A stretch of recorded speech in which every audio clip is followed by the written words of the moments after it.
El Señor está con ustedes. Lectura del Santo Evangelio según nos lo cuenta San Mateo. En aquel tiempo dijo Jesús a sus discípulos: no tengan miedo a los hombres, porque nada hay encubierto que no llegue a descubrirse, ni nada hay escondido que no llegue a saberse.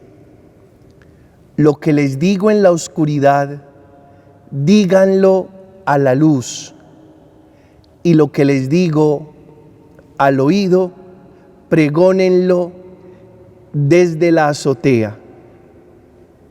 No tengan miedo a los que matan el cuerpo, pero no pueden matar el alma. No.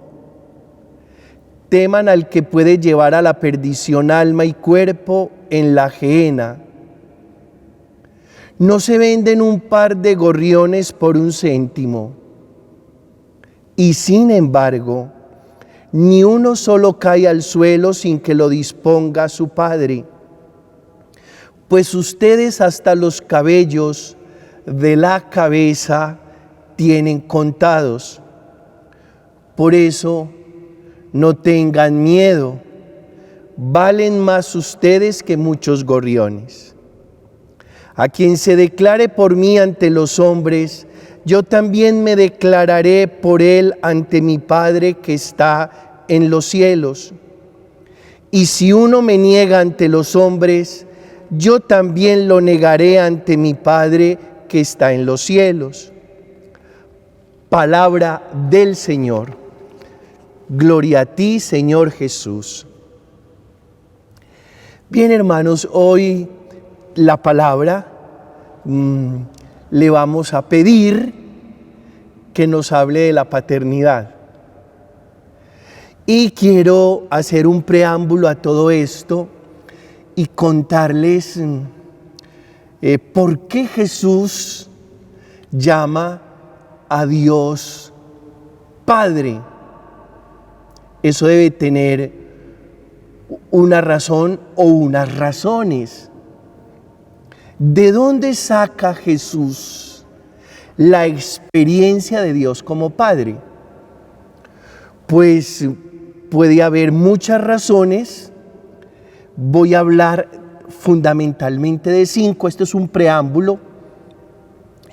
Jesús llama a Dios Padre, primero, porque Jesús pertenece a una cultura patriarcal, donde la figura del Padre tiene toda su relevancia, comprendiendo también lo que significa la mujer en tiempos de Jesús, que parece ser un ser de quinta.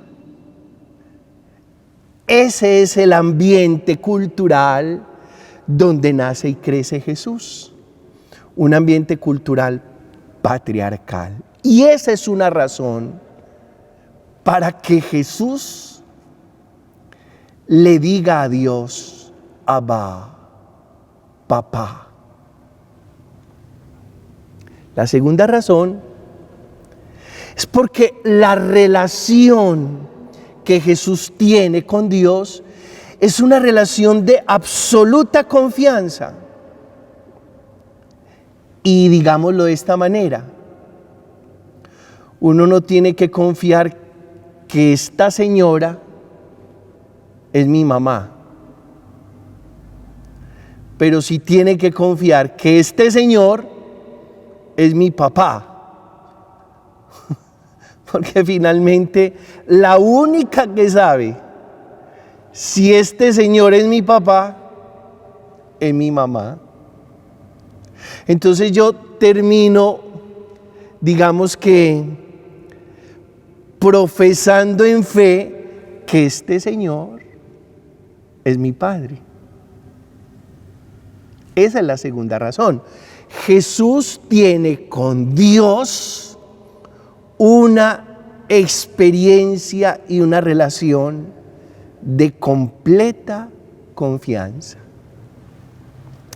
La tercera razón para que Jesús llame a Dios Padre es porque Jesús se siente enteramente amado por Dios. El amor le viene de Dios. Lo que significaba la figura paterna en la vida de un niño judío.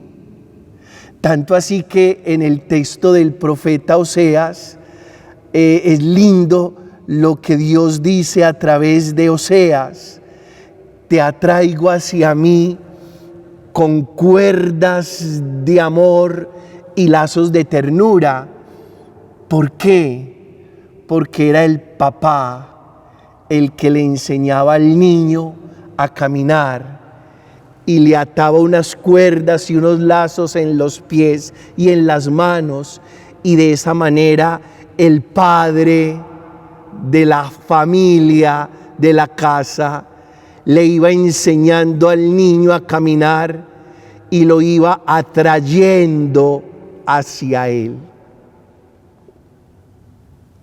La cuarta razón para que Jesús le diga a Dios Padre, tenga experiencia de Dios como papá, es que Jesús comienza a sentirse muy parecido a Dios. Es decir, hay una identidad, una identificación,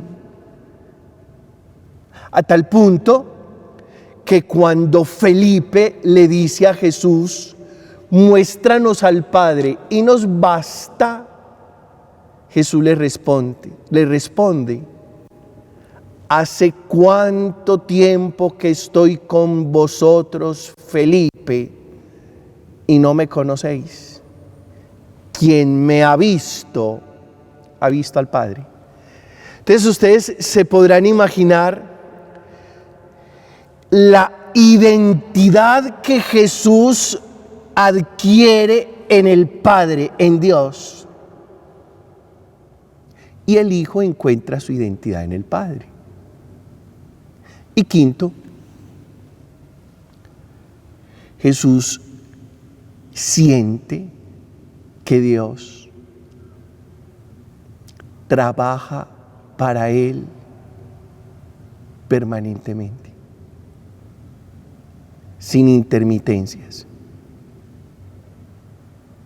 Eso es lo que siente Jesús. Por eso el texto bíblico dice: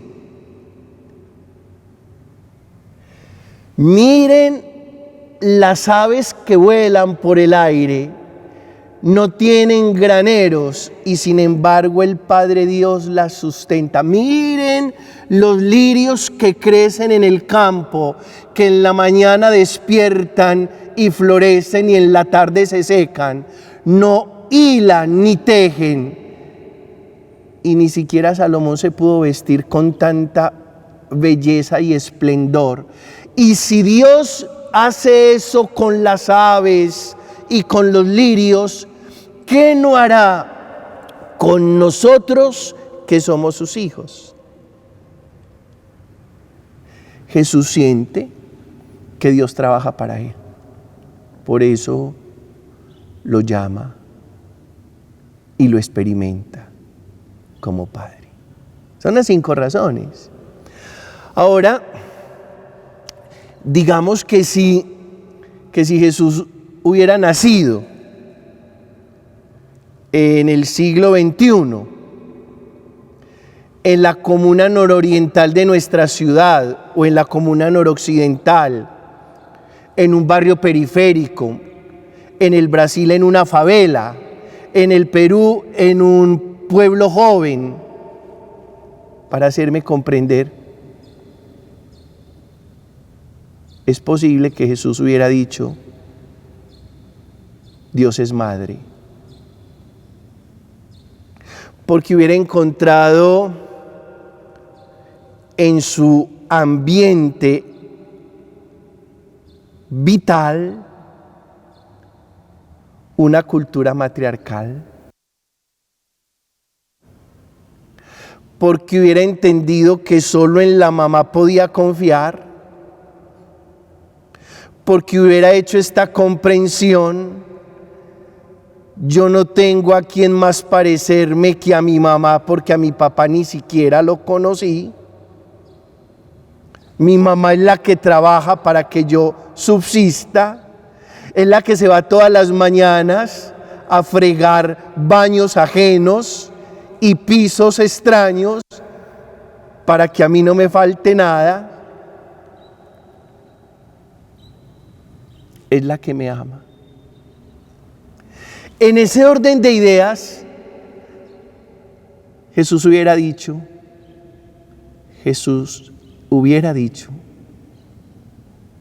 Dios es madre.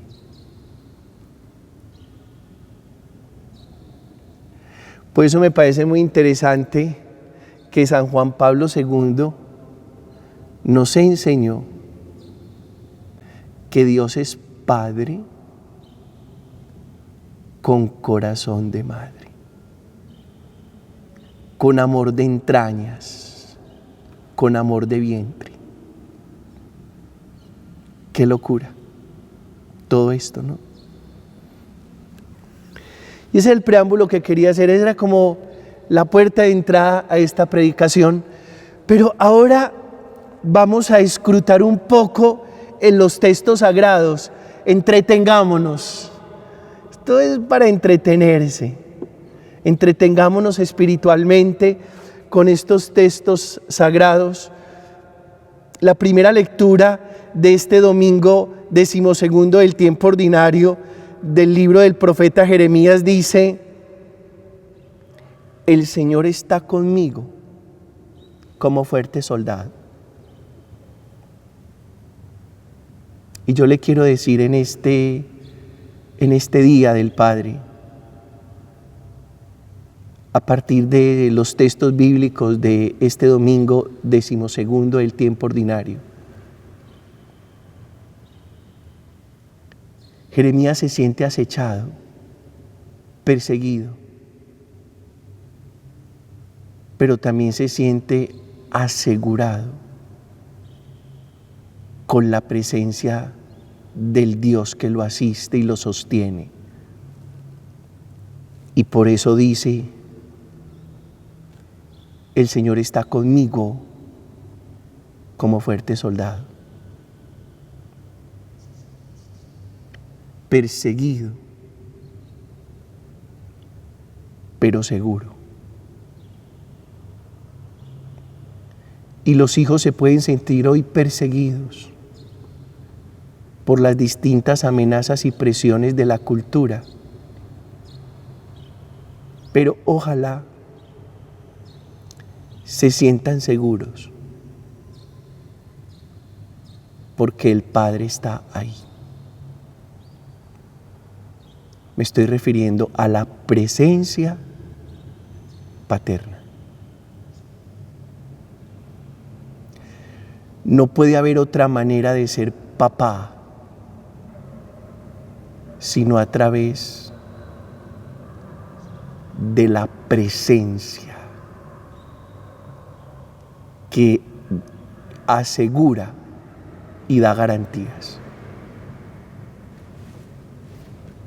2. ¿Qué respondíamos en el Salmo? Señor, que me escuche tu gran bondad el día de tu favor. Y digamos una segunda cosa para los papás en este día. Lo importante que usted y yo nos sintamos escuchados por Papá Dios. Y lo importante que nuestros hijos se sientan escuchados por nosotros. Para eso se necesita tiempo, no plata.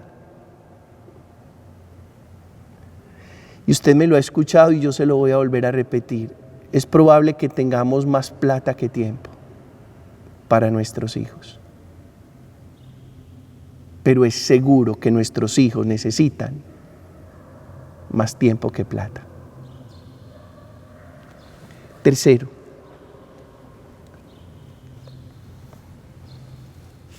lo voy a tomar de la segunda lectura de la carta del apóstol Pablo a los romanos. Dice el texto, estamos en el capítulo 5, la gracia otorgada por Dios, el don de la gracia que correspondía a un solo hombre, Jesucristo, sobró para la multitud. Está diciendo que por un solo hombre entró el pecado en el mundo, pero por Jesucristo, el nuevo Adán, nos vino la gracia, y donde abundó el pecado, sobreabundó la misericordia y el don gratuito de Dios. Para decir una cosa, lo importante que hemos descubierto nosotros de Dios como Padre misericordioso, y lo importante que es un papá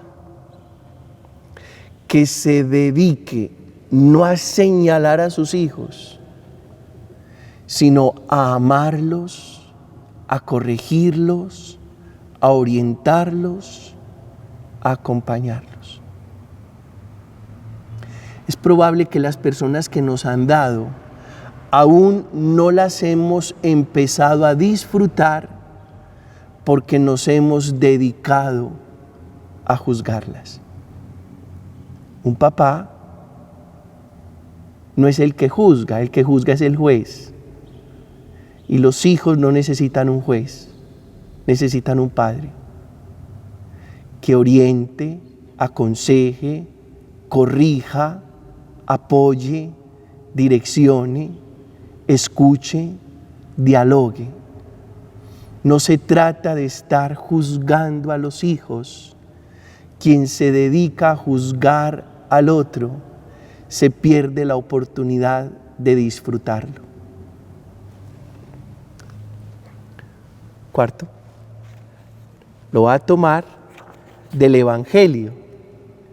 Y el Evangelio comienza diciendo Jesús: no tengáis miedo.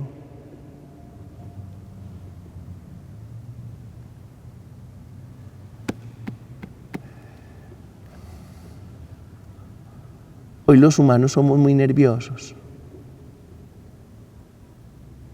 Y somos muy nerviosos porque quizás nos sentimos muy inseguros. Y nos sentimos muy inseguros porque no tenemos ancla. Ancla.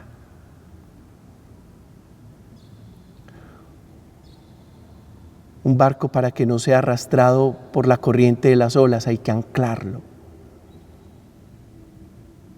Un barco sin ancla es arrastrado por la corriente de las olas.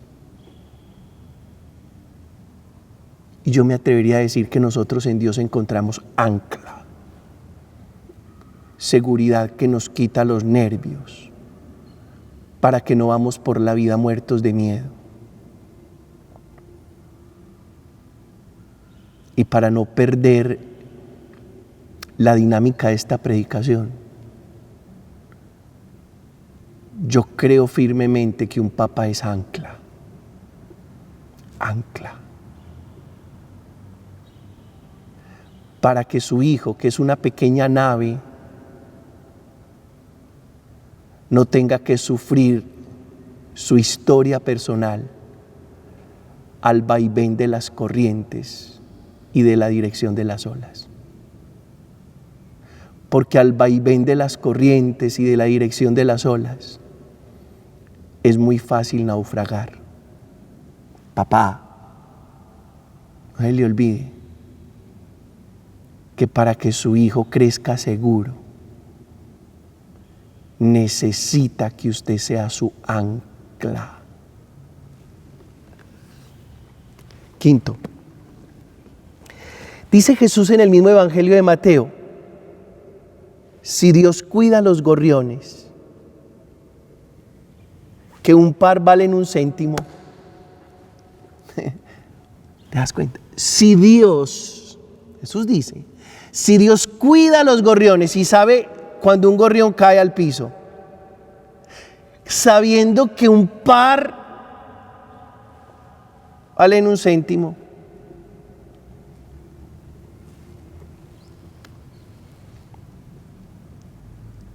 ¿cómo no cuidará de nosotros? Él es Padre.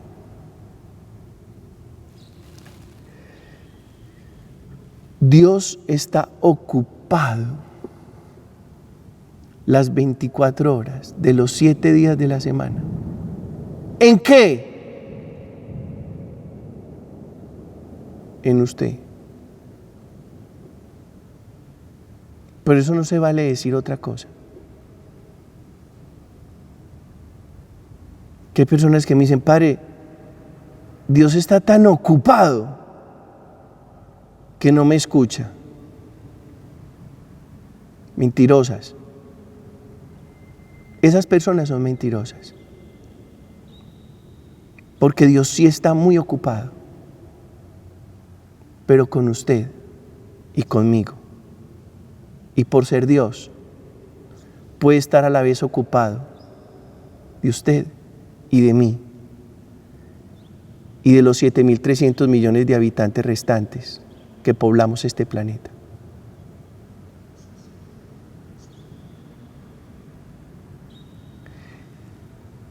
Si conoce la suerte de un gorrión cuando cae, sabiendo que 2 gorriones valen un céntimo,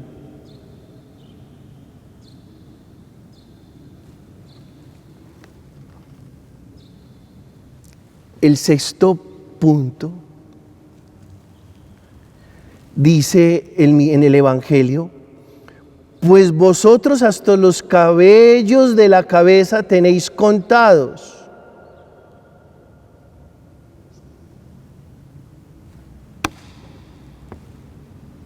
Que nosotros somos sus hijos. Nosotros no somos unos extraños para Dios. Y Dios nos conoce, y en la misma dinámica, como es de importante que el papá conozca a los hijos.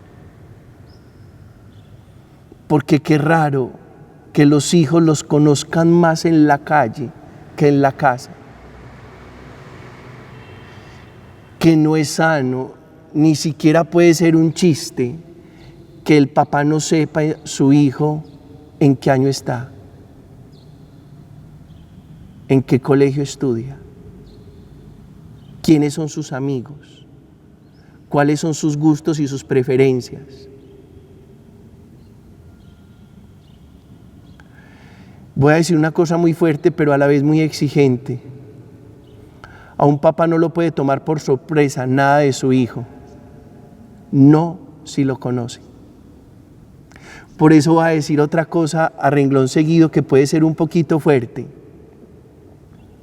Cuando un muchacho de 17, 18 años cuenta en la casa que su preferencia sexual son las personas de su mismo sexo, el papá y la mamá ya lo sabían. El que no sabía que su papá y su mamá lo sabían era el muchacho. Pero el papá y la mamá tienen que saber tanto del hijo, que antes que el hijo cuente muchas cosas, los papás ya lo saben. Que no lo quieren publicar, que se lo quieren guardar, que tienen la esperanza de que no sea así. Comprendo, porque somos hijos de esta cultura.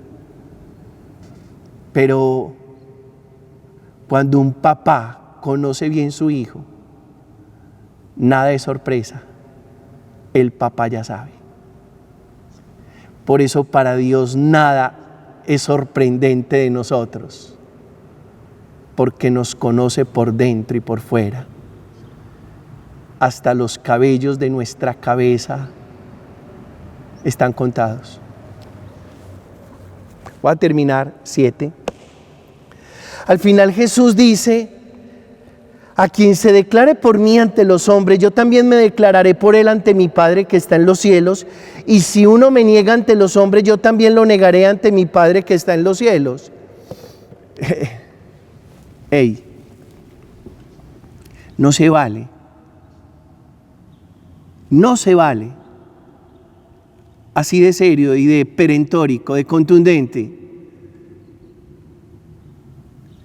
que los padres nieguen sus hijos. No se vale. O que los hijos nieguen sus padres. No se vale.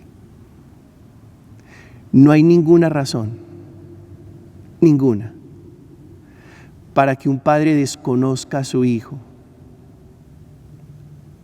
por más errores que su hijo haya cometido. Ni tampoco hay ninguna razón para que un hijo desconozca a su padre, por más embarradas que haya hecho en el camino. No se trata de desconocernos. Así no se soluciona esto. Ni la filiación ni la paternidad se solucionan desconociendo al otro. Se solucionan conociendo al otro, aceptando al otro y amando al otro. A Dios la honra, el honor, la gloria por los siglos de los siglos. Amén. Feliz Día del Padre para ustedes, queridos papás. Estoy seguro que muchos lo están haciendo muy bien. Amén.